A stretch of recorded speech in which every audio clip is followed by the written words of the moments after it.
शांति प्रेमी सज्जनों, सन्नारियों, यहाँ कुछ लोग ऐसे भी हैं जो अंग्रेजी नहीं बोल समझ सकते, इसलिए उनके लिए कुछ देर हिंदी में बोलना आवश्यक। समय कम है, इसलिए थोड़ी सी देर फिर अंग्रेजी में भी बोलना होगा।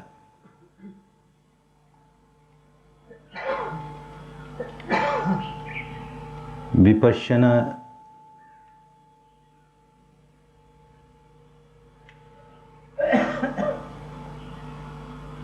कोई दार्शनिक मान्यता नहीं है। विपश्यना किसी संप्रदाय में बंधने के लिए नहीं है। विपश्यना विज्ञान है, साइंस है, और साइंस ऐसा कि जिसमें अंधविश्वास को बिल्कुल जगह नहीं।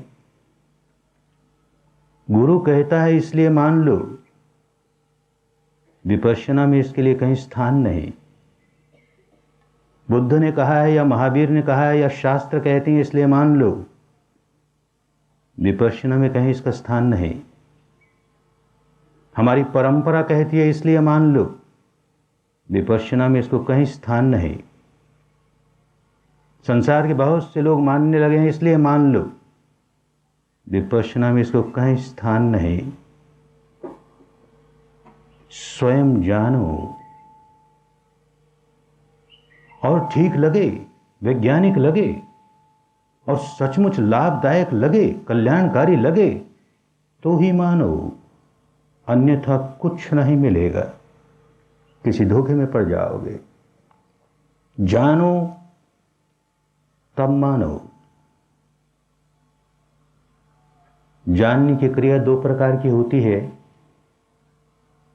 एक तो जानना हम उसको कहते हैं कि जहां हमारी बुद्धि काम करती है, हमारा तर्क काम करता है। ये बात ऐसी है तो जरूर अच्छी ही होगी, ये बात ऐसी नहीं है तो जरूर बुरी ही होगी। यूं तर्कों के आधार पर, बुद्धि के आधार पर हम निर्णय करते हैं क्या अच्छा है, क्या बुरा है, क्या करना चाहिए, क्या नहीं करना चाहिए। लेकिन उससे एक कदम और आगे ले जाती है विपश्यना कि कोई बात बुद्धि के स्तर पर हजार अच्छी लगे, तर्क के स्तर पर हजार मान्य लगे, लेकिन अनुभव करके नहीं देखा तो धोखा हो सकता है। इसलिए सच्चाई को स्वयं अनुभव करके देखो और उतनी ही सच्चाई को स्वीकार करो जो सच्चाई तुम्हारी अपनी अनुभूति पर उतरी है। जो सच्चाई किसी अन्य की अनुभूति पर उतरी, वो उस अन्य के लिए कल्याणकारी हो सकती है, तुम्हारे लिए नहीं। तुम्हें स्वयं सच्चाई को अपनी अनुभूति पर उतार कर उससे लाभ लेना होगा। अपने भीतर 3.5 हाथ की काया के भीतर क्या सच्चाई है, ये सारा शरीर स्कंद, फिजिकल स्ट्रक्चर, ये सारा चित्त स्कंद, मेंटल स्ट्रक्चर क्या है, कैसे काम करता है, एक दूसरे को कैसे प्रभावित करता है, एक दूसरे से कैसे प्रभावित होता है। और ये जो भीतर ही भीतर एक दूसरे को प्रभावित करने वाला क्रम चल रहा है, उसकी जानकारी नहीं होने की वजह से किस प्रकार गांठ गंठीले हुए जा रहे हैं, किस प्रकार तनाव ही तनाव पैदा किए जा रहे हैं, किस प्रकार अपने लिए व्याकुलता का सृजन ही नहीं करते, उसको बढ़ाए जा रहे हैं, उसका संवर्धन किए जा रहे हैं। बुद्धि के स्तर पर हजार समझते हैं, शास्त्रों की बातें बहुत सुनी है, गुरु महाराजों की बातें बहुत सुनी है, ज्ञानियों की, पंडितों की, मुनियों की, पादरियों की, मौलवियों की बहुत बातें सुनी है। क्रोध नहीं करना चाहिए, द्वेष नहीं करना चाहिए, ईर्ष्या नहीं करनी चाहिए, अहंकार नहीं करना चाहिए, बहुत सुना है। हत्या नहीं करनी चाहिए, चोरी नहीं करनी चाहिए, व्यभिचार नहीं करना चाहिए, झूठ नहीं बोलना चाहिए, नशा पता नहीं करना चाहिए। खूब सुना है, अच्छी बातें हैं,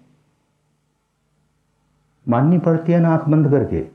किसी ने कहा इसलिए माना है, नहीं निकलता आदमी।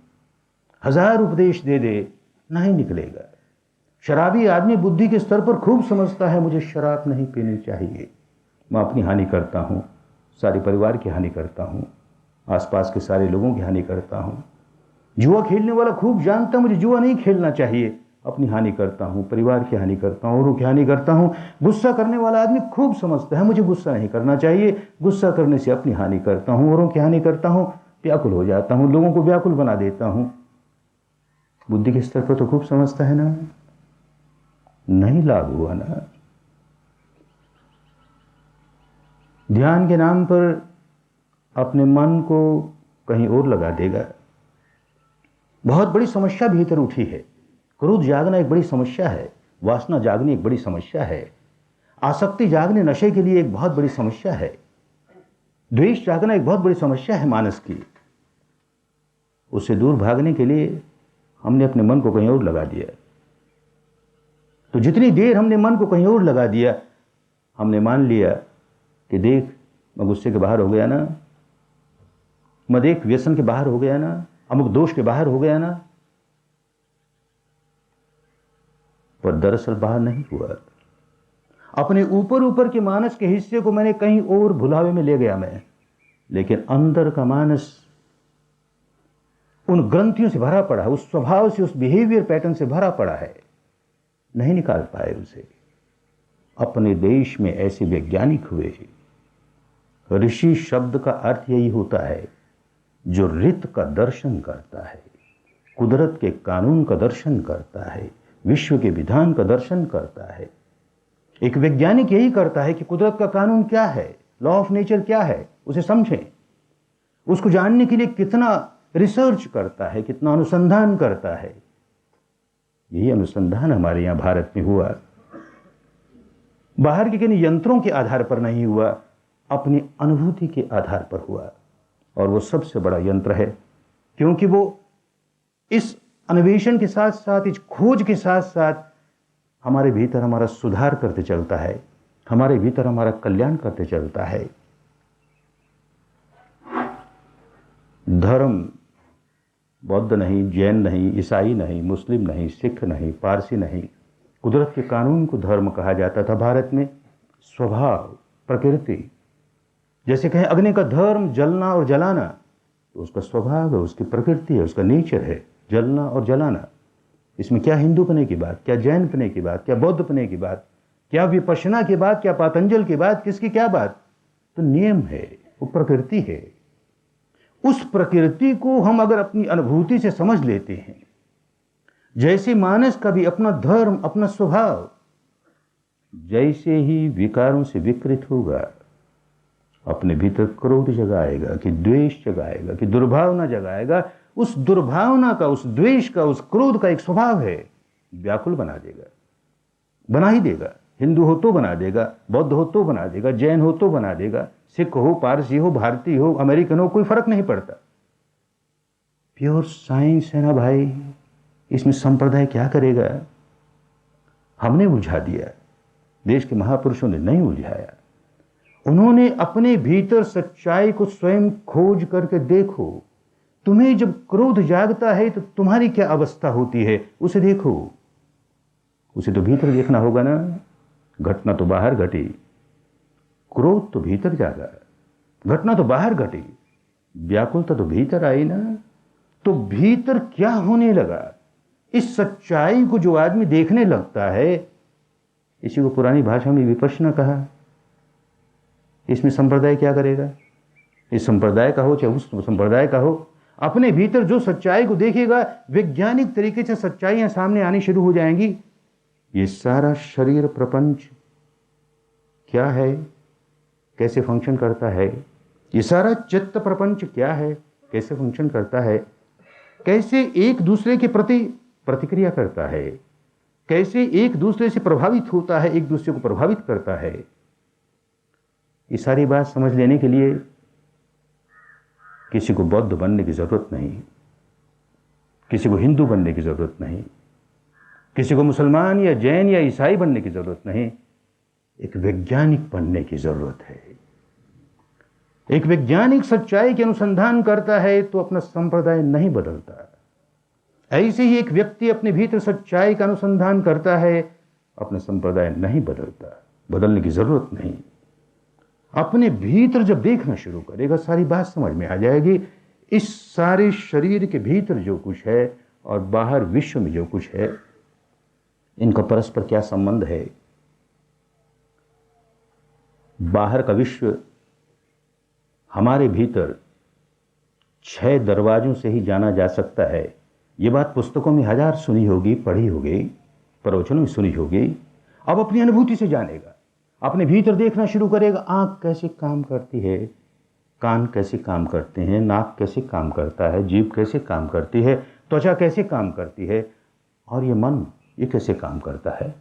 ये 6 दरवाजे अनुसंधान करके जानेगा। किताबों की बात नहीं, गुरु महाराज की बात नहीं, अपनी अनुभूति से जानेगा।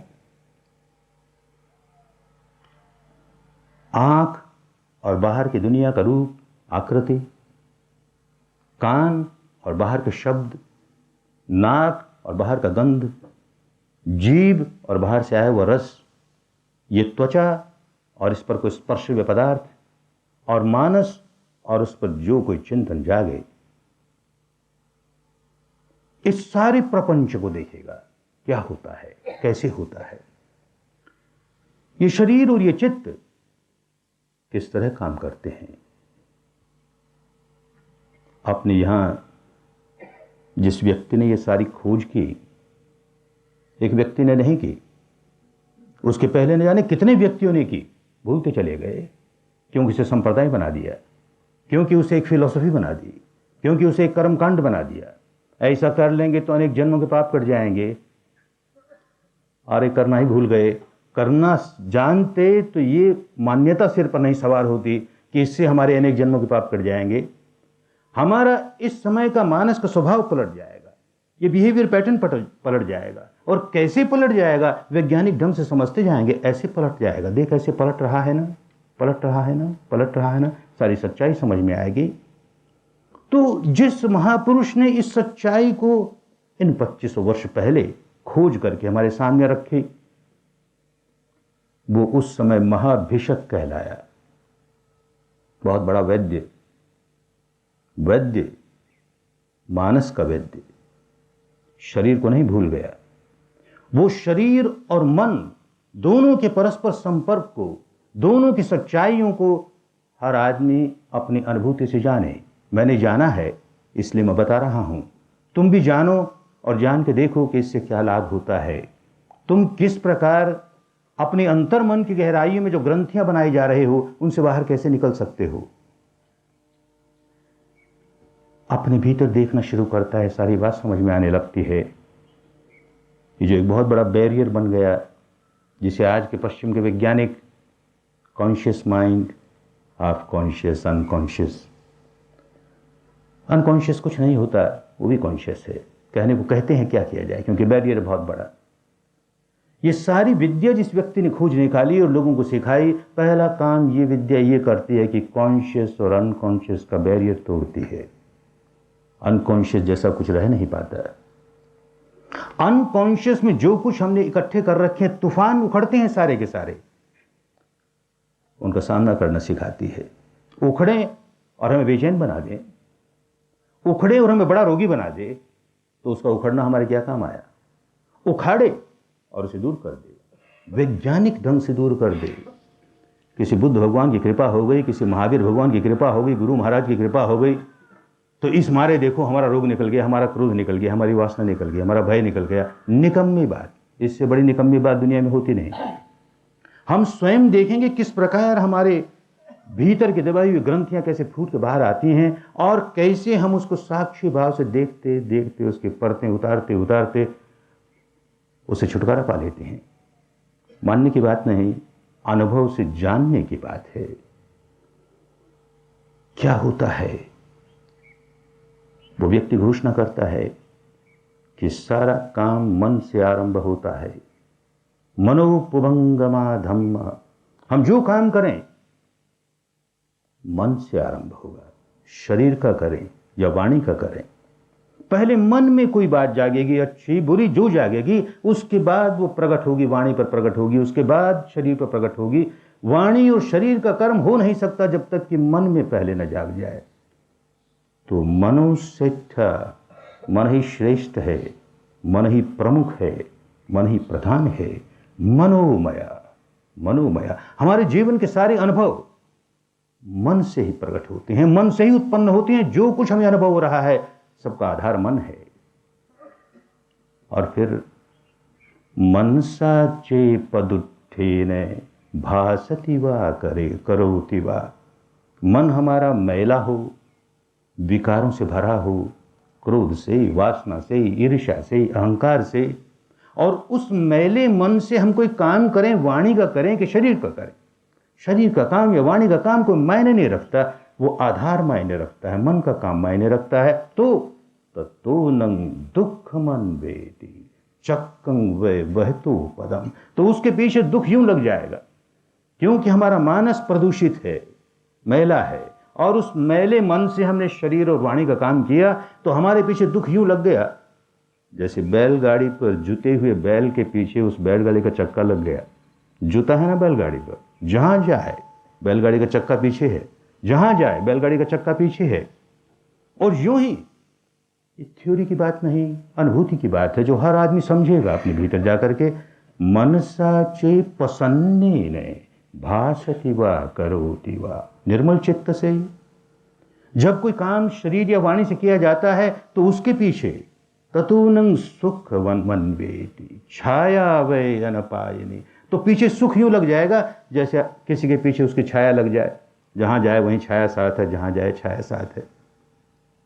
करके नहीं देखे तो उपदेश की बात मालूम हो। अरे संतों ने उपदेश दिए, ज्ञानियों ने उपदेश दिए, भगवान बुद्ध ने भी उपदेश दे दिया, भगवान महावीर ने भी दे दिया, हमारी गीता ने भी दे दिया, हमारे वेदों ने भी दे दिया, उपदेश दे दिया। अरे विज्ञान है, कोई उपदेश की बात नहीं है। इद तपति पिच्च तपति पापकारी उभयत्थ तपति। यहां भी बड़ा संतापित होता है, बड़ा व्याकुल होता है, और आगे भी व्याकुलता ही व्याकुलता, व्याकुलता ही व्याकुलता, क्योंकि पाप का काम करने लगा। क्या पाप का काम करने लगा? शरीर और चित्त के वो सारे काम जो अन्य प्राणियों के सुख शांति भंग करते हैं, अन्य प्राणियों को दुखी बनाते हैं, वो सारे पाप के काम, क्योंकि वो हमारे मन को मैला करते हैं।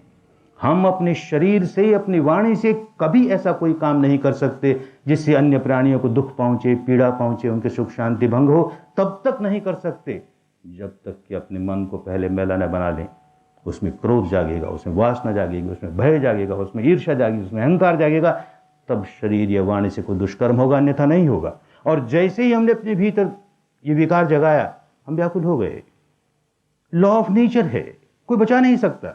न बुद्ध बचा सकता है, न महावीर बचा सकता है, न त्रिपिटक बचा सकता है, न आगम बचा सकता है, न वेद बचा सकता है, न कोई योगी बचा सकता है, न कोई गुरु बचा सकता है। जैसे ही विकार जगाया, कुदरत ने दंड देना शुरू किया, व्याकुल हो जाएगा। क्रोध जगाते ही व्याकुल हो जाएगा, द्वेष जगाते ही व्याकुल हो जाएगा, दुर्भावना जगाते ही व्याकुल हो जाएगा। अपने को हिंदू कहता फिरे, बौद्ध कहता फिरे, जैन कहता फिरे, ईसाई कहता फिरे, कोई लिहाज नहीं करती प्रकृति। साइंस है ना, प्रकृति की बात है ना, नेचर की बात है ना। ऐसे ही अपने मन को निर्मल रखता है, ये विकार नहीं जागते, तब भीतर बड़ा प्यार जागता है, बड़ी सद्भावना जागती है, मैत्री जागती है, करुणा जागती है। और जब ये सद्गुण जागने लगते हैं भीतर, तो देखता बड़ी शांति जागती है, बड़ा सुख जागता है। उपहार मिलने लगा ना, हमको नेचर से तुरंत उपहार मिलने लगता है। जैसे ही अपने मन को निर्मल करते हैं, हमको नेचर से तुरंत दंड मिलने लगता है, जैसे ही अपने मन को मैला करते हैं। अरे साइंस है भाई, तुम्हारे इंस्ट्रूमेंट कहेंगे ना कहेंगे तुम खुद जानोगे। जो अपने भीतर देखेगा, काम करेगा, जैसे ही मन को मैला किया देखेगा बड़ा व्याकुल होने लगा। अरे देख कितना व्याकुल होने लगा। जैसे ही मन निर्मल हुआ, देखिए अरे कितनी शांति आने लगी, कितना सुख आने लगा। और देखिएगा जब जब मन को मैला करके व्याकुल करता हूं, स्वयं तो होता ही हूं, औरों को व्याकुल कर देता हूं, आसपास के सारे वातावरण को व्याकुल कर देता हूं। और जैसे ही मन को निर्मल करता हूं, स्वयं तो सुखी होता ही हूं, आसपास के सारे वातावरण को सुखी बना देता हूं। अरे जीना आ जाए ना, ये विद्या आ जाए तो जीना आ जाए ना। निर्वाण क्या होगा, कौन देखने आया, मरने के बाद क्या होगा। इसी जीवन में निर्वाण नहीं आता है तो निर्माण हमारे काम का नहीं। क्या निर्वाण होता है? भारत की पुरानी भाषा में वाण कहते थे जलने को। जलता है, कभी अपने भीतर देखा नहीं, देखना शुरू करोगे तो देखो किस कदर जल रहे हो। राग जागता है तो जलन ही जलन भीतर, द्वेष जागता है जलन ही जलन भीतर। जो विकार जगाए अंदर बड़ी जलन होती है। विकार निकल गया, जलन बंद हो गई। वाण कहते हैं जलने को, निर्वाण कहते हैं जलने के बुझ जाने को। बुझ गया ना, शांत हो गया ना, अनुभव होना चाहिए ना, उसे फिलोसफी बना लेंगे। हम तो निर्वाण के मानने वाले। भगवान बुद्ध ने कहा निर्वाण अंतिम अवस्था है, हम इसको मानने वाले। भगवान महावीर ने कहा, गीता ने कहा, उसने कहा। अरे क्या काम आया उसने कहा कि इसने कहा? हमें तो अनुभव नहीं हुआ ना। नहीं सिखाता, देश का कोई महापुरुष नहीं सिखाता कि मैं कहता हूँ इसको मान लो। अगर सिखाता है तो समझ लेना चाहिए वो महापुरुष नहीं है, या उसकी वाणी को तोड़ा मरोड़ा गया है। कोई महापुरुष होगा तो यही कहेगा अपने अनुभव से जानो और तब मानो। धर्म को अनुभूतियों पर उतार करके तब मानो, अन्यथा मत मानो। संप्रदाय का नामो निशान नहीं रहेगा, दार्शनिक मान्यताओं का नामो निशान नहीं रहेगा। साइंस ही साइंस है, प्योर साइंस। अपने भीतर सच्चाई को देखो। इन 6 दरवाजों को देखना शुरू करेगा। जिस तरह से विपश्यना करनी चाहिए वैज्ञानिक ढंग से, जो जो सच्चाई प्रकट हो रही है बस उसे जानता चला जाए। कल्पना को नजदीक नहीं आने दे। एक बहुत बड़ी शर्त है विपश्यना की। कोई मान्यता को नजदीक नहीं आने दे। ये शास्त्रों में ऐसा लिखा है इसलिए मानना ही पड़ेगा।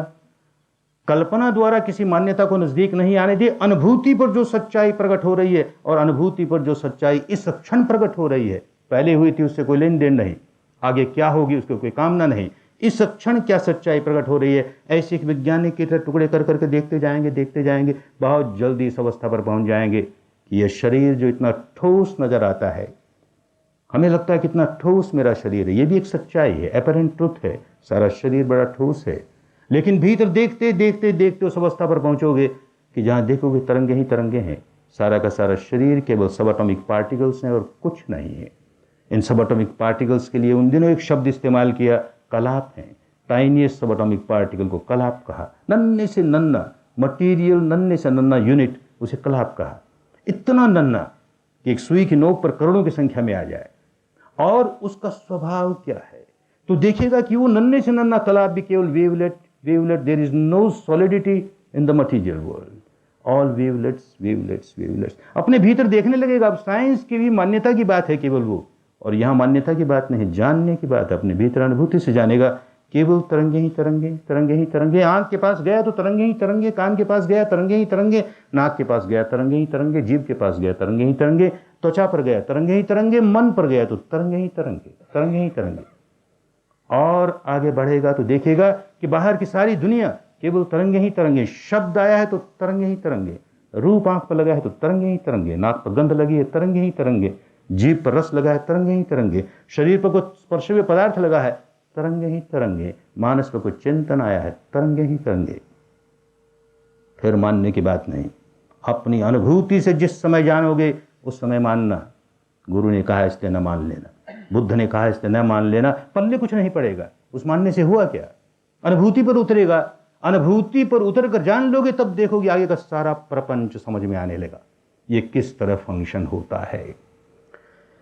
ये जो कहा कि उन दिनों ऊपर वाले चित्त को, जिसको कॉन्शियस माइंड कहते हैं, भगवान बुद्ध ने उसके लिए शब्द इस्तेमाल किया परित चित्त। छोटा सा चित्त, परमित चित्त है वो तो, बाकी सारा हिस्सा तो बहुत बड़ा है भाई, वो तो अंधेरे में है, उसके बारे में तो कुछ जानते नहीं तुम। छोटा सा हिस्सा वही किस तरह भरमा रहा है। ये दीवारें टूटे तो भीतर वाले सारे हिस्से को जानना शुरू कर दो। भीतर का जो हिस्सा है वो प्रति क्षण हमारे शरीर के अणु अणु के साथ जुड़ा रहता है। शरीर के अणु अणु में प्रति क्षण कोई ना कोई वेवलेट्स चलती है, कोई संवेदना होती है, कोई सेंसेशन होती है। वो मानस का वो गहरा हिस्सा उस सेंसेशन को फील करता है और फील करके रिएक्ट करता है। अच्छी लगती है तो क्रेविंग करता है, चाहिए, राग पैदा करता है। बुरी लगती है अवर्शन करता है, नहीं चाहिए, द्वेष पैदा करता है। ये उसका एक बिहेवियर पैटर्न बन गया। कब से बन गया और बढ़ते ही जाता है। कब से बन गया? प्रतिक्षण बने ही तो जा रहा है। तो मनसा चे पदुत्थेन भासति वा करोति वा। मन प्रदुष्ट हुआ क्योंकि भीतर हमें कुछ बहुत अच्छा लगा, उसके प्रति राग जगाया तो मन प्रदुष्ट हो गया, मैला हो गया। भीतर कुछ बहुत बुरा लगा और हमने द्वेष जगाया, मन मैला हो गया, तो हमारे पीछे दुख लग गया। उस क्षण जो हमने दुख पैदा किया, माने हमने एक इनपुट दिया उस बिहेवियर पैटर्न को, रिएक्ट करने का इनपुट दिया। अच्छा लग रहा है तो राग का रिएक्ट कर, बुरा लग रहा है तो द्वेष का रिएक्ट कर। ये जो इनपुट दिया उसने बिहेवियर पैटर्न बनाना शुरू किया, तो सारे जीवन भर भीतर देखेगा, कभी कुछ अच्छा लगता है भीतर, कभी कुछ बुरा लगता है भीतर, अच्छा लगता है बुरा लगता है, अच्छा लगता है बुरा लगता है, राग बढ़ाया जा रहा है, द्वेष बढ़ाया जा रहा है, राग रिएक्शन ही रिएक्शन, रिएक्शन ही रिएक्शन, और टेंशन बढ़े जा रहे हैं और व्याकुल हुए जा रहा है, व्याकुल हुए जा रहा है, तो लग गया ना दुख। इस दुख का परिणाम मरने के बाद कभी आएगा? अरे मरने के बाद जो आएगा सो आएगा भाई, उसकी हम निंदा भी नहीं करते, उससे हम बहस भी नहीं करते, उसको मत मानो ये भी नहीं कहते। तेरे सामने दुख है ना, तो व्याकुल होता है ना, तो रिएक्ट करके व्याकुल होता है ना, और किए ही जा रहा है रिएक्ट। ऐसा बिहेवियर पैटर्न बना लिया तूने, और मानस की उन गहराइयों में बना लिया, वो तुझे पता ही नहीं। ऊपर ऊपर से मंदिर जाकर के, मस्जिद जाकर के, बौद्ध चैत्य में जाकर के, या किसी विपश्यना केंद्र में जाकर कहता है कि हमने तो विपश्यना कर ली, हमने तो अमुक काम कर लिया, बस अब तो हमारे पाप कट के हमारी ग्रंथियां निकल गई। अरे वहां तक पहुंचा ही नहीं ना तू, जहां गांठें बंधती हैं वहां तक तेरी पहुंच ही नहीं हुई ना। वहां तक पहुंच होने के लिए सही तरह से विपश्यना करे, अपने भीतर सच्चाई देखनी शुरू करे, सब समझ में आएगा कैसे बिहेवियर पैटर्न शुरू होता है और कैसे उसका संवर्धन होता है, संवर्धन होता है, बढ़ते ही जाता है, माने व्याकुलता बढ़ती ही जाती है, बढ़ती ही जाती है। इस बिहेवियर पैटर्न को तोड़ना शुरू कर दे। कैसे तोड़ना शुरू कर दे? लड़ाई झगड़ा नहीं, खाली देखे रिएक्ट हुआ ना, देख रिएक्ट किया ना मैंने, बस इतना ही देखे, पैटर्न टूट जाएगा। किया ना, पैटर्न टूट जाएगा। करना कराना कुछ नहीं, कुछ मत कर, केवल देख, केवल जान, केवल देख, केवल जान। तो जो रिएक्ट करने की आदत टूटती चली जाएगी, अब लाइफ एक्शन की लाइफ हो जाएगी। रिएक्शन की लाइफ जीता हुआ बड़ा दुखियारा हुआ। रिएक्शन की लाइफ में दुख ही दुख मिला, अब एक्शन की लाइफ हो बड़ी पॉजिटिव होगी, सारी नेगेटिविटी दूर होती चली जाएगी। हर रिएक्शन की लाइफ नेगेटिविटी पैदा करती है, दूर होती चली जाएगी, दूर होती चली जाएगी। अब समझने लगेगा सारा का सारा प्रपंच। कान में शब्द आया तो देख, मानस का एक हिस्सा कहता है कान में शब्द आया। शब्द क्या आया? तरंग आई। कान पर क्या था? तरंग थी। सारे शरीर में तरंग थी, तरंग से तरंग टकराई, एक नई तरह की तरंग पैदा होगी सारे शरीर में, एक न्यूट्रल सेंसेशन सारे शरीर में चली। इतने में मानस का दूसरा हिस्सा कहेगा कि क्या शब्द आया? गाली आई, प्रशंसा आई, अच्छी है, बुरी है। यूं कहते ही देखिएगा कि ये जो तरंग आई थी अब वो सुखद लगने लगी या दुखद लगने लगी, और सुखद लगने लगी या दुखद लगने लगी तो मानस का चौथा हिस्सा रिएक्ट करने लगा, क्रेविंग करने लगा या अवर्षण करने लगा। ये भीतर ही भीतर चले जा रहा है। ऊपर ऊपर से कहता है राग मत कर, द्वेष मत कर, तू स्थित प्रज्ञ बन जा। अरे प्रज्ञा किसे कहती है वही भूल गए ना। भीतर की इस सच्चाई को अनुभूतियों से जानने का नाम भारत में प्रज्ञा कहलाता था। उस प्रज्ञा में स्थित हो जाना माने प्रतिक्षण बाहर का सारा काम करते हुए जान रहा है भीतर क्या हो रहा है, बाहर भी क्या हो रहा है, भीतर भी क्या हो रहा है, वो व्यक्ति स्थित प्रज्ञ कहलाता है। और उसके लिए घर बार छोड़ के सन्यासी बनने की आवश्यकता नहीं। बने तो बड़ी अच्छी बात, हम उसको बुरा नहीं कहते, उसकी निंदा नहीं करते, क्योंकि उससे ज़्यादा समय मिलता है अपनी सच्चाई को भीतर देखने का। गृहस्थ क्या करेगा? वो नहीं धर्म पालन करे, वो नहीं एक वैज्ञानिक की तरह अपने भीतर सच्चाई को देखे। उसको देखने के लिए एक विद्या होनी चाहिए। ये विद्या सबके लिए, गृहस्थ हो चाहे न गृहस्थ हो चाहे सन्यासी हो, कोई फर्क नहीं पड़ता। अपने भीतर सच्चाई को देखने लगेगा किस तरह फंक्शन होता है माइंड और मैटर। कैसे एक साधारण बॉडी पर वेवलेट चल रही थी, और जैसे ही हमारे माइंड ने कह दिया कि ये वाणी तो अरे बहुत बुरी, ये रूप तो अरे बहुत बुरा, ये गंध तो अरे बहुत बुरी, ये रस तो अरे बहुत बुरा, ये स्पर्श तो बहुत बुरा, ये चिंतन तो बहुत बुरा, वैसे देखेंगे यही सेंसेशन जो बॉडी में न्यूट्रल चल रही थी एकदम दुखद हो गई, बड़ी दुखद हो गई। और जैसे ही मानस के शिष्य ने कहा तो बहुत अच्छा, ये रूप बहुत अच्छा, ये शब्द बहुत अच्छा, ये गंध बहुत अच्छी, ये रस बहुत अच्छा, ये स्पर्श बहुत अच्छा, ये चिंतन बहुत अच्छा, वैसे देखिएगा सारी सुखद हो गई और रिएक्ट करने लगे। ये सारा का सारा कहाँ होता? कॉन्शियस माइंड में नहीं होता। कॉन्शियस माइंड ये सारी बातें फिलॉसफी की बातें करेगा, ज्ञान की बातें करेगा, इंटेलेक्ट की बातें करेगा, भीतर क्या क्या हो रहा है उसे जानेगा नहीं। बैरियर तोड़ती है विपश्यना, अब सब जानेगा भीतर क्या हो रहा है, ये कैसे फंक्शन करता है, सब समझेगा। शब्दों की अर्थ ही भूल जाते हैं, क्योंकि ये विद्या भारत ने खो दी, बहुत बड़ी विद्या भारत की, एक साइंस, माइंड और मैटर का साइंस, माइंड और मैटर का ऐसा साइंस जो माइंड को सुधारता चला जाए, सुधारते सुधारते सुधारते उस सच्चाई का दर्शन करा दे जो माइंड और मैटर के परे है। माइंड और मैटर के परे की सच्चाई भी अनुभूति पर नहीं उतरी, हमारे क्या काम आए? वो सच्चाई अनुभूति पर उतरनी चाहिए तो सच्चाई है, अन्यथा तो पुस्तकों की बात है, बुद्ध की बात है, महावीर की बात है, किसी गीता की बात है, किसी बाइबल की बात है, हमारे किस काम की? हमारी अनुभूति पर उतरनी चाहिए। अनुभूति पर बिहेवियर पैटर्न नहीं बदलेगा, उतर नहीं पाएगी। हम रिएक्ट करते ही जाएंगे तो वो अवस्था तो बिल्कुल निर्मल अवस्था, हमारे चित्त को निर्मल मानने के हमने कुछ किया ही नहीं। किया तो कॉन्शियस माइंड को जरूर निर्मल मानने का काम किया, अनकॉन्शियस तक हमारी पहुंच ही नहीं हुई। ये बैरियर टूटा तो भीतर तक की सारी बात समझने लगे, इस बिहेवियर पैटर्न को तोड़ने लगे। भीतर हमने क्रोध ही क्रोध जगा रखा है, इकट्ठा कर रखा है, वासना ही वासना इकट्ठी कर रखी है, भय भय इकट्ठा कर रखा है। ये बैरियर टूटते ही फूटेगा सारा। तब क्या होगा? फूटेगा तो व्याकुल हो जाएंगे। क्या करें अब? तो बात समझ में आएगी कि जिस समय हमने इनपुट दिया था उस समय कैसी सेंसेशन बॉडी में हुई थी, माइंड और मैटर कैसे इंटर रिलेटेड हैं। इनपुट दिया क्रोध का, उस समय बॉडी पर क्या हुआ? क्रोध का इनपुट देते ही भीतर बड़ी गर्मी आई, सारे शरीर में बड़ी गर्मी आई, बड़ा तनाव आया। क्रोध है ना, ऐसा इनपुट हुआ। अब जबकि हमारे भीतर दबा हुआ क्रोध जोरों से फूटेगा ऊपर, तो वही गर्मी लेकर के आएगा। सारे शरीर में उसी प्रकार की सेंसेशन होगी जिस प्रकार की सेंसेशन इनपुट से हुई थी, और हम उसे देखेंगे, अच्छा भाई बड़ी गर्मी आई है। साधक को आश्चर्य होता है देख करके, कोई चमत्कार की बात नहीं, लॉ ऑफ नेचर है। ठंडे देशों में विपश्यना करते हैं, हिमालय पर विपश्यना के शिविर लगते हैं, ठंड के मारे लोग रजाई ओढ़ ओढ़ करके बैठते हैं, और विपश्यना शुरू होने के बाद किसी किसी को यूं होता कि फेंके कपड़े उतार करके, इतनी गर्मी फूटती है, इसे भट्टी में डाल दिया गया, उसे कोई बुखार नहीं हो गया। ये कोई मौसम की टेम्परेचर नहीं है, ये सारा भीतर का कॉम्प्लेक्स फूटने लगा बाहर।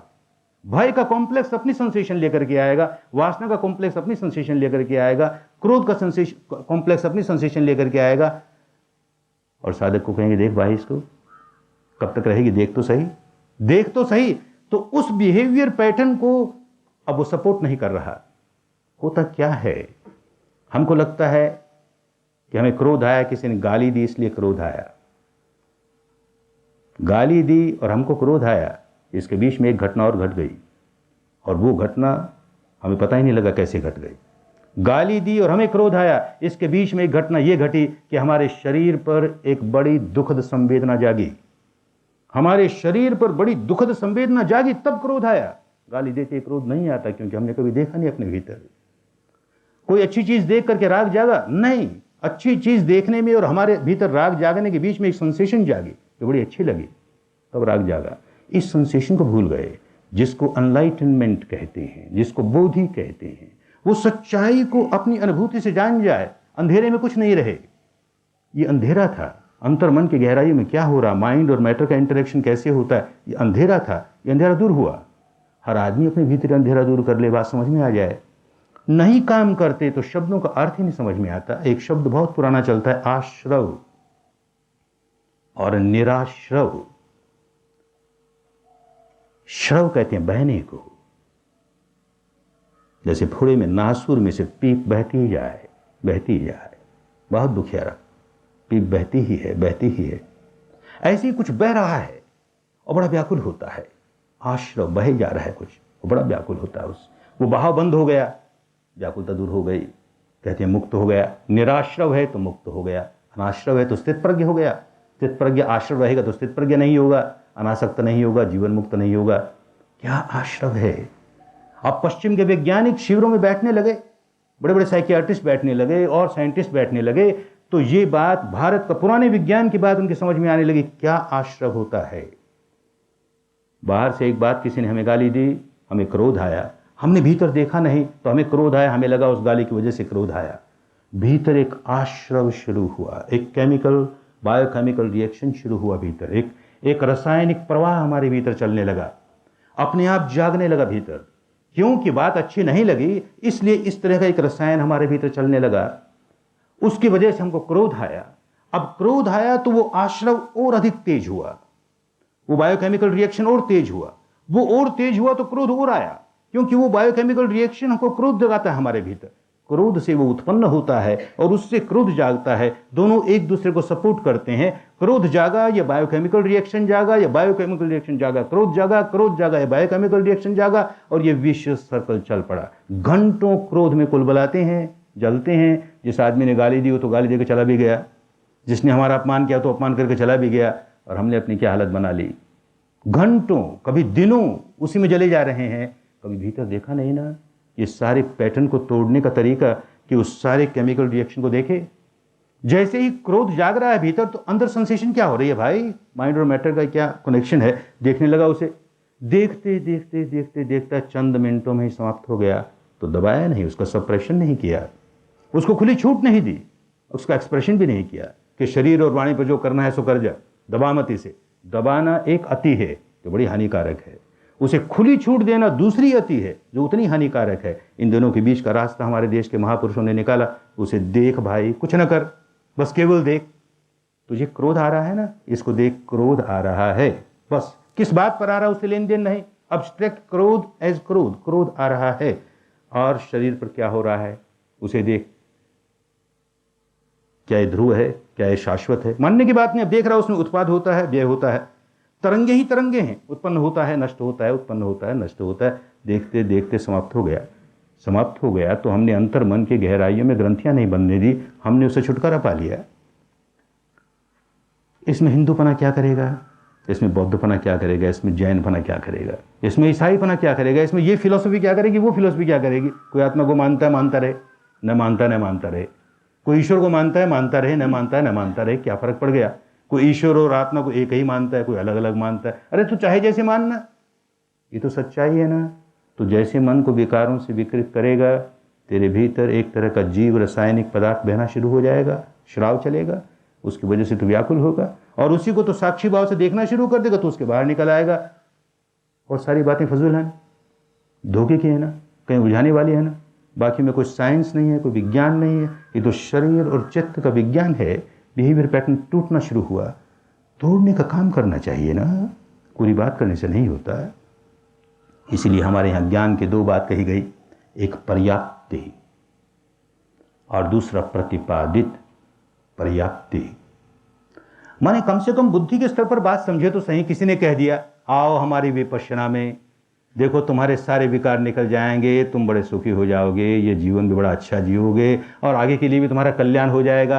ये तो ये कहता है ना, हर दुकानदार अपने माल को बड़ा अच्छा बताता है, कौन जाने इसमें क्या सच्चाई है। तो पहले बुद्धि के स्तर पर समझें तो सही आदमी क्या कहता है।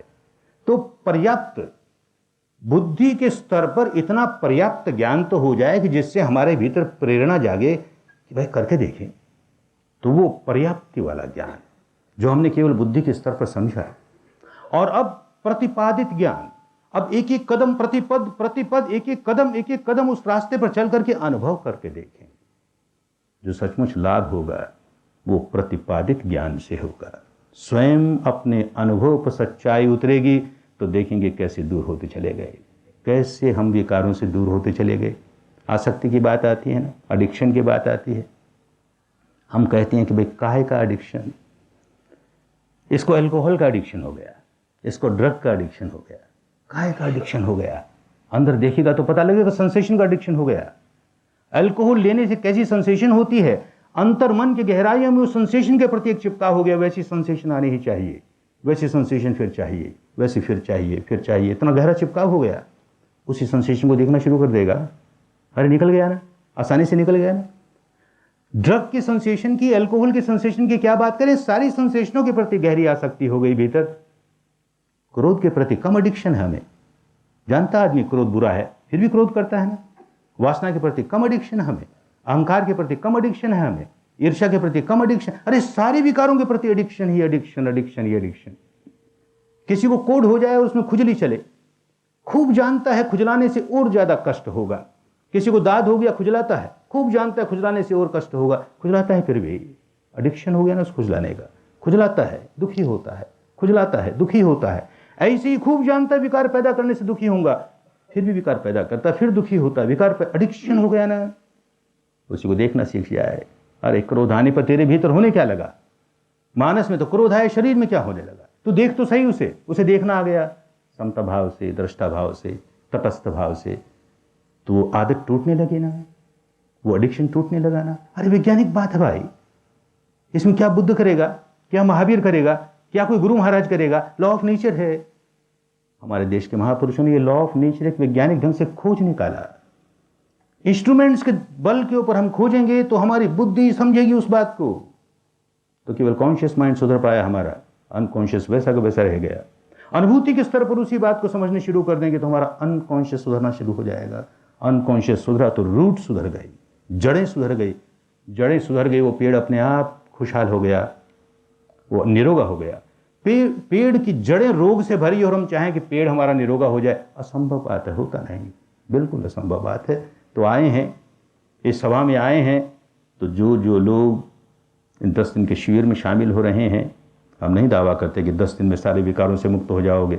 10 दिन में एक रास्ता मिल जाएगा कि इस तरह अपने भीतर सच्चाई को देखा जा सकता है जिसका किसी सांप्रदायिक मान्यता से दूर परे का भी संबंध नहीं, जिसका किसी दार्शनिक मान्यता से दूर परे का भी संबंध नहीं, जिसका किसी कर्मकांड से दूर परे का भी संबंध नहीं। एक वैज्ञानिक की तरह अपने भीतर इस शरीर प्रपंच और इस चित्त प्रपंच और इन दोनों के परस्पर संयोग से प्रतिक्रिया होने और इन दोनों का एक दूसरे को प्रभावित करना, ये सारा प्रपंच हमारे समझ में आने लगेगा, अनुभूतियों के स्तर पर आने लगेगा और हम इसके बाहर निकलने का रास्ता पा जाएंगे। रास्ता बहुत लंबा है, हम नहीं दावा करते, और ये दावा करना भी माने की बात है, लेकिन रास्ता मिलना तो चाहिए। अपने भीतर अपने आप को सुधारने के उपदेश तो बहुत सुने, लेकिन सुधारने का कोई तरीका तो मिलना चाहिए, तो तरीका मिलेगा और लंबा रास्ता है, खूब चलना पड़ेगा। तो जो लोग आए हैं 10 दिन प्रतिपादित करके देखने के लिए, एक एक कदम चल के देखने के लिए,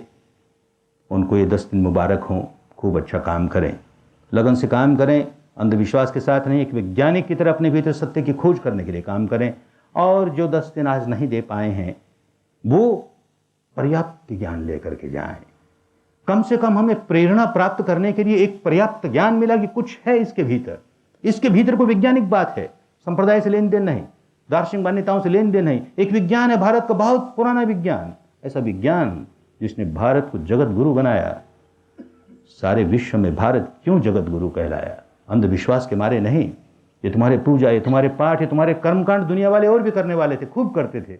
भारत ने विज्ञान सिखाया, अपने भीतर सच्चाई को देख, किस तरह ये चित्त और ये शरीर कैसे काम करता है, कैसे दुख जागता है, कैसे उसका संवर्धन होता है और कैसे ये मिटाया जा सकता है। ये सारी विद्या खोज निकाली, लोगों को बांटी, तो विश्वगुरु हुआ।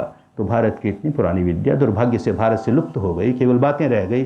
फिर आई है भारत में, प्रयोग करके देखें तो इतनी पर्याप्त प्रेरणा प्राप्त हो। जो लोग 10 दिन के शिविर में नहीं बैठ रहे हैं, कम से कम ये पर्याप्त प्रेरणा लेकर के जाएं और समय निकालें। कभी 10 दिन केवल अजमा के देखने के लिए समय निकालें, अंधविश्वास से नहीं आए कोई, अजमा के देखें भाई, आखिर अपनी भारत की एक विद्या है, कुछ क्लेम करती है, करके तो देखें, हम भी करके देखें क्या है कैसा है। बस तो इस सभा का आयोजन सफल हुआ। Those who have come to this gathering, they have not come to convert themselves from organized religion, this organized religion, to that organized religion. Vipassana has nothing to do with these organized religions. Vipassana has nothing to do with blind belief. Vipassana has nothing to do with these cults, these philosophies. Vipassana is a science, a pure science of mind and matter. How they interact, how they keep on influencing each other, and how at a very deep level of the mind we don't understand what is happening at the depth of the mind, and we keep on generating and multiplying our misery because of that ignorance. That ignorance cannot be removed by these discourses, cannot be removed by reading scriptures. That ignorance can be removed only by your own experience of the truth within yourself, experience of the truth pertaining to this material structure, experience of the truth pertaining to this mental structure, how they both interact. This is what Vipassana does. When we continue to call oneself a Buddhist or a Hindu or a Muslim or a Jain or a Sikh or a Parsi or an Indian or a Burmese or an American or a Russian makes no difference. Law is law. In the ancient language of India, dharma meant law, nature, truth, the law of nature, how things are happening. How things are happening inside, and according to the law of nature, because of our ignorance, we keep on generating a behavior pattern, we keep on strengthening a behavior pattern deep inside, which makes us so miserable, so unhappy. And by understanding this behavior pattern at the experiential level, at the depth of the mind, we can change this behavior pattern just by observing it and doing nothing. If you try to change it, you started doing something and there is another reaction which will create more problem for you. This technique will teach you how to observe. Just observe. And as you go deep inside, you start understanding how the function of the mind, the body, the entire material structure which looks so solid is actually at the ultimate truth. It is nothing but mass of subatomic particles arising, passing, continuously wavelets with great rapidity, and you start experiencing it. The entire structure is nothing but wavelets. And your contact with the outside world is only with these 6 sense doors, the eyes, the ears, the nose, the tongue, the body, and the mind. There is no 7th door for you to contact the outside world. And with these 6 sense doors, by this practice, you will understand that the entire universe which comes in contact at these sense doors is nothing but vibration coming in contact with vibration. Every time a vibration from outside comes in contact at any sense door, creates another vibration, a neutral vibration, and immediately a part of the mind starts giving valuation to it, starts recognizing it. A word has come. What word? A word of abuse or a word of praise, and it is good, it is bad, and the sensation changes into pleasant or unpleasant, and then you start reacting to this sensation, pleasant with craving, unpleasant with aversion. This is a deep behavior pattern of your mind at the deepest level. And this behavior pattern you keep on multiplying every moment, because you don't know there's a big barrier between your conscious mind and the so-called half-conscious or unconscious mind. This technique will break that barrier. Very soon you will reach the stage where there is no barrier between the conscious and the unconscious. The entire mind is fully conscious for you, super conscious. You understand the entire function of the mind, how it is working, the entire function of the body, how it is working, and the interaction between the two, and how these complexes, because of the reactions, blind reactions, they generate and they get multiplied, they generate and get multiplied, multiplying your own misery. It becomes so clear. And you will start coming out of it by observing where the contact has started and where you started reacting to it. Something unpleasant outside has happened. It looks that you are reacting to that something unpleasant, but actually you are reacting to a pleasant sensation inside. If you are reacting to something unpleasant, there is unpleasant sensation inside to which you are reacting. After all, what is pleasure? You call pleasure. At mental level, you say it's pleasure. It is nothing but a pleasant sensation on your body. What you say displeasure? It is nothing but an unpleasant sensation on your body. Mind and matter are so interrelated, you can't separate them. They are so interrelated and they keep on influencing each other so much unless you understand the entire phenomena of mind and matter, how they are working, how the interaction is going on. You can't come out of your misery at the deepest level. And this technique takes you to the deepest level where everything starts with this reaction of craving, aversion, and all the other defilements, the negativities, are products of this craving, aversion. This becomes so clear at the experiential level. You come to this meeting, quite a large number of you have come to take a course of 10 days. And it is good because without yourself understanding the truth at the experiential level, you can't come out of your misery. All other sermons will only work at the surface level of your mind. And the surface level of the mind is so thin. And the major part of the mind does not listen to intellect, does not listen to these sermons. It is a slave of its own behavior pattern. It's a prisoner of its own behavior pattern. That can be broken only when you start observing the truth at the deepest level of your mind within yourself. So quite a few of you who have come to experience it yourself, they are welcome. Not that in 10 days they will come out of all their miseries, but in 10 days you will get an art, a technique by which you can start observing the truth at the deepest level, how the defilements and the resultant misery, how it starts, how it multiplies, how it starts, how it multiplies, and how it can be stopped and it can be eradicated just by observing at the sensation level. Whatever is happening in the mind, you just observe. An impurity has come in the mind, anger or hatred or ill will or passion or fear or ego or anything. And then what sensation I have on the body? And you are just observing it. And with the observation, you find that it is not permanent. It arises, passes. Oh, it is impermanent. It is a changing phenomenon. And by this observing, you find, yes, it got eradicated. You not suppressed it. Suppression is one extreme. And expression of it at the vocal level or physical level is another extreme. You are coming out of both the extremes. You just observe. So those who have come to take participate in this 10-day course, they are welcome to give a trial to this. The wisdom is of two types in our country. One is called Paryapti, other is called Pratipadit. Paryapti, sufficient intellectual understanding should be there. Otherwise it will be a blind faith. So at the intellectual level, those who are not participating, at least at the intellectual level, they must get sufficient understanding which can inspire them to come and give a trial to this technique. After all, this is a technique of an ancient country which made it Vishwaguru. The entire world started following India, not for these rites or rituals or pujas or this or that. It was because of this wonderful science that India developed deep inside at the personal experiential level, and which it started teaching to others around the world. It's lost to India, it is lost to the country, it has come up now. So those who are not participating, my wish is that they at least get the inspiration, paryapta inspiration, sufficient inspiration at the intellectual level so that they can spare 10 days of their life and see what is this highest culture of our heritage, Indian heritage. The science of the mind and matter. The science of mind and matter which takes us to the stage which is beyond mind and matter, which takes us to the stage where all the impurities get eradicated in a scientific way, in a proper way, which can be tested in a very scientific way by one and all, which can be practiced in a scientific way by one and all. It's not necessary to convert yourself to one religion or one philosophical belief or one cult or one dogma. Nothing doing. Pure science. Take it as a science. Investigate the truth within yourself as a science. Come out of your misery.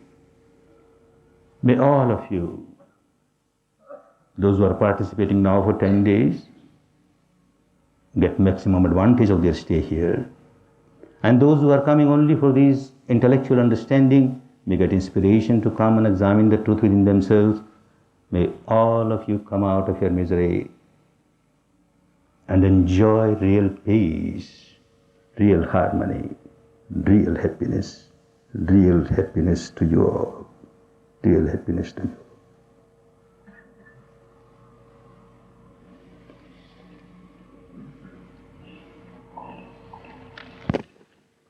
Now we'll break for tea. Everybody will remain seated. Guruji and Mataji will leave, and subsequently we can leave as well. Since we are running short of time, we started late. We apologize for that. The organization arrangements, some delay. So I'll request to make the tea very short. Spend little time on tea. It's 6:05 by my watch. 20 minutes. 6:25, we'll be here. 6:30 sharp, we'll start with the papers. We may break for tea now. We may. Guruji is busy talking. We may leave now. Thank you. चाय पान के जा सकते हैं आप.